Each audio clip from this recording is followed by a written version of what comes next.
Frank and Elizabeth Amigo are two of the nicest people I've ever met in my life. I would occasionally see some of the work that they did, and it was always quite good. But to them, that wasn't important. The important part was networking within the woodturning group, within the community, bringing people together. Frank and Elizabeth were great promoters of the concept of the AAW as a large family.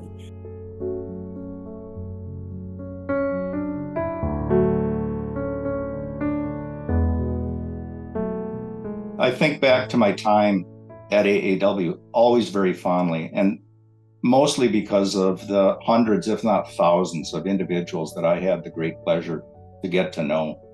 And yet there are those very few core people who I can actually distinctly remember the first moment at which I met them. Frank and Elizabeth were among those. I'll bet you Frank never passed up an opportunity in his life to promote wood turning. I would be willing to bet that at every juncture of his life, he was figuring out how to promote wood turning. Well, one thing about Frank and Elizabeth is that wherever they went, it seemed like they were the Johnny Appleseeds of wood turning. Chapters would sprout or be nourished, and they would support them and support woodturners. Anywhere Frank moved, if there wasn't a woodturning club, there soon was one, because he would make sure that they got together, that somehow he found a place for them to meet, and he just developed this woodturning community wherever he went.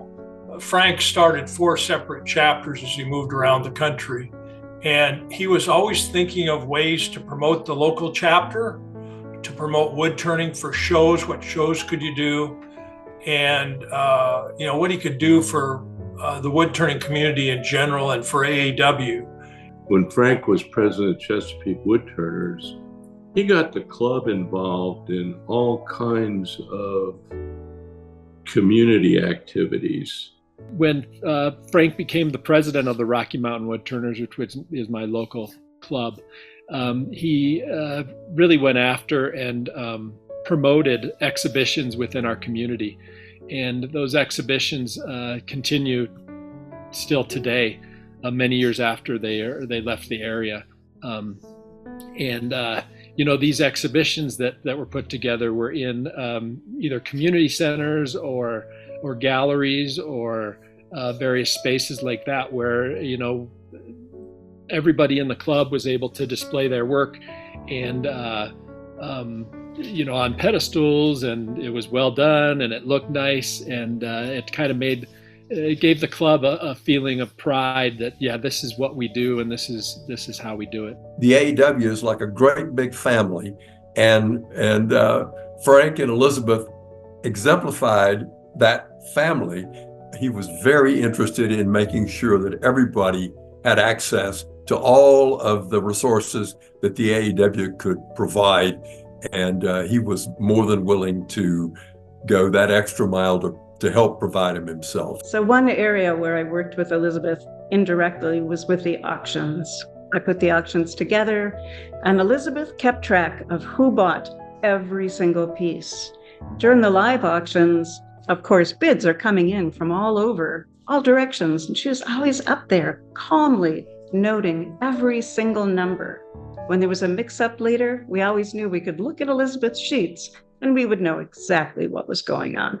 When I became editor in 2014, I was really fortunate because the journal was already in place, and the systems were set up and the processes were set up, mostly, thanks to Betty Scarpino and Jean Le Guin.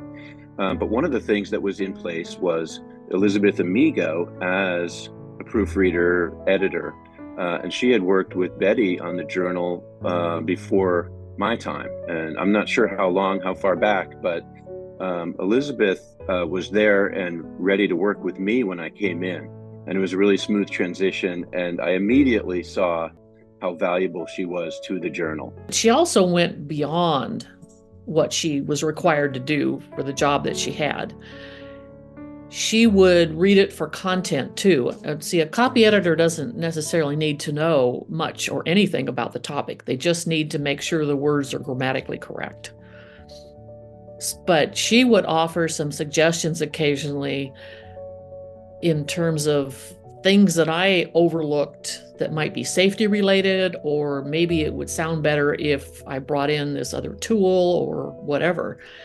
And then sometimes she would even call Frank in and say, Frank and I talked about this, and we both think that this isn't a very good idea, or maybe the author doesn't know what he's talking about. So she really helped keep the journal top-notch quality. She was super good at spotting things and polishing up articles. It helped raise the professional level of the journal. I hope that we don't lose sight of the larger legacy that they have and should be recognized for leaving on the AAW. They represent the heart and soul of the association.